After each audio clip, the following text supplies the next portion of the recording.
Not easily. Well, last year when I found out this was the theme was crossing borders, I was very excited because I knew right before this event a new book of my collection of essays called Borderline Crazy was coming out, which deals with crossing borders and my travels around the world. And they've all been published in several of them in the Southern Humanities Review, which was a nice kind of connection and onward to others' best American essays. I'm not going to read from it at all. Somewhere along the line, I started working with a guy named Tim Siebel's a very close friend of mine. He's a poet. And we read together a lot. And when we started reading together, he insisted we read back and forth instead of him then me or me then him. We'd go him, me, him, me, him, me. And that forced me to have to write short work.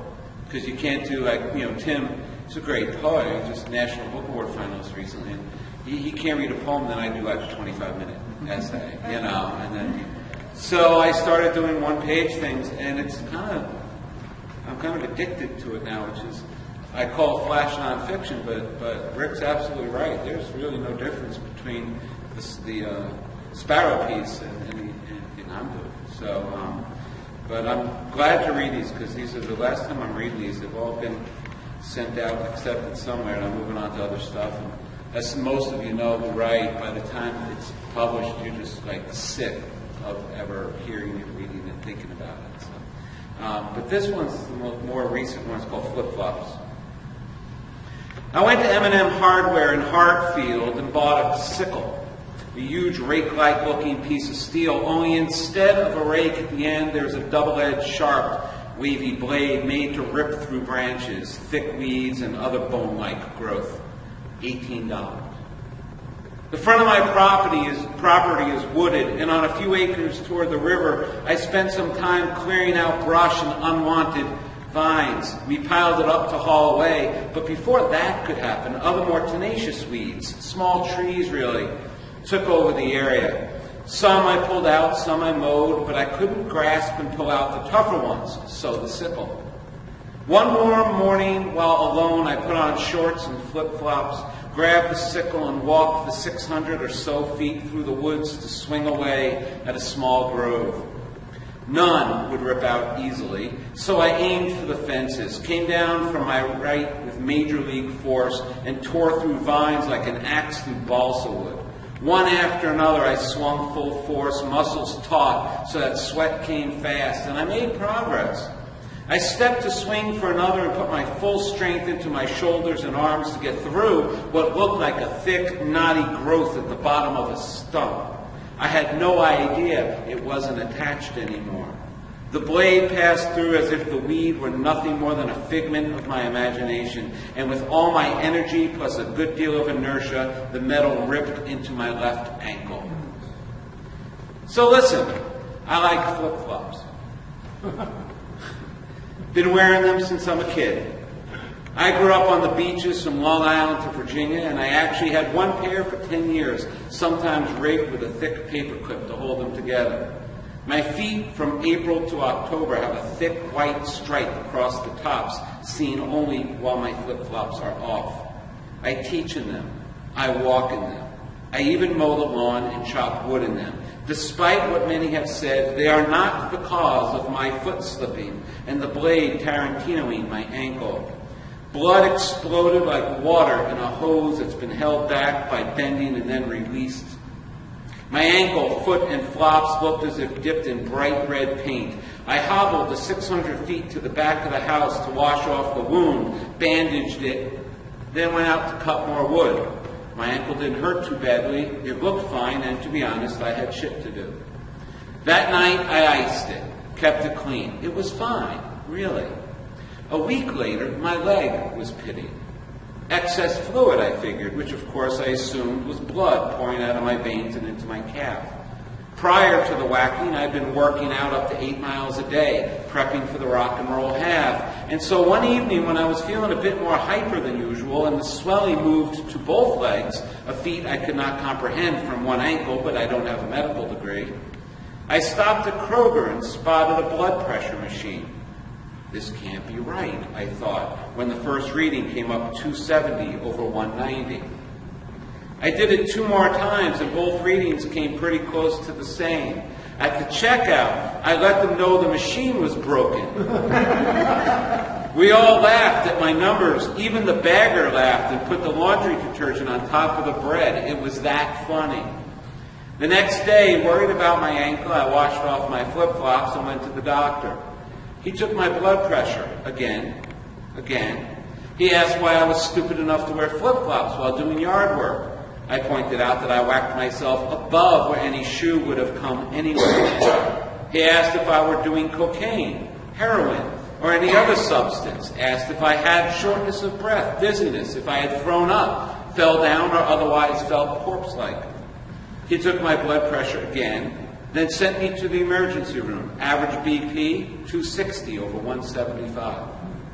Tests, IVs, tests, on and on it went for hours. Nurses came, 2 doctors stopped by. Some punk there to visit a friend who had overdosed came by to check out my vitals because I was the talk of the ward.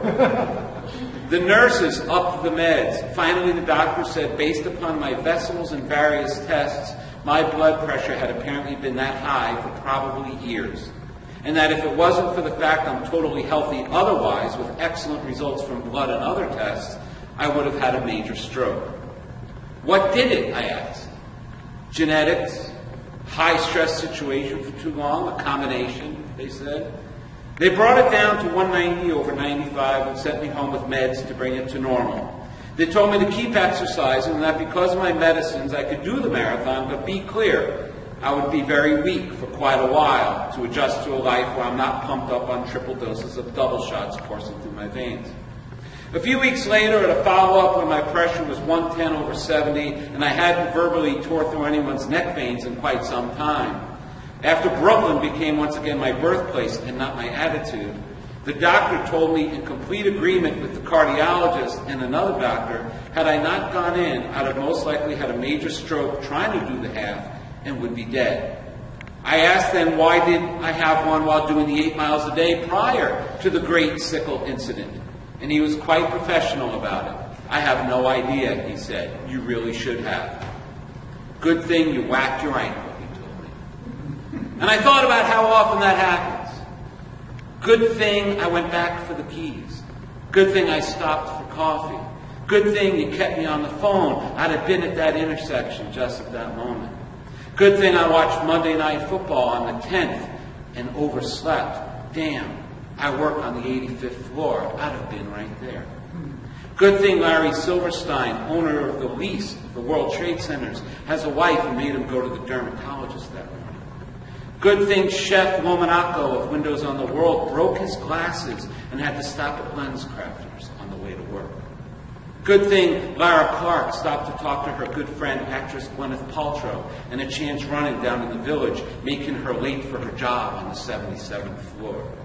Thank God Patty Austin, booked on Flight 93, had to leave Boston a day early because her mother had a stroke and she had to get to San Francisco on the 10th instead. Thank God actress Julie Stouffer and her boyfriend had a whaling fight that morning and she missed Flight 11. Mark Wahlberg is still haunted by that same flight out of Boston, which he missed at the last minute by an invitation to a film festival in Toronto. Family Guy creator Seth MacFarlane was on his way to the airport to catch Flight 11 when turns out his manager gave him the wrong boarding time and he was 15 minutes late. It's the phone call. It's the caught light, the traffic backup. It's changing your mind or sticking to the plan. It's oversleeping. It's insomnia, the upset stomach. It's a few seconds. It's the wrong shoes. It's the stroke of luck.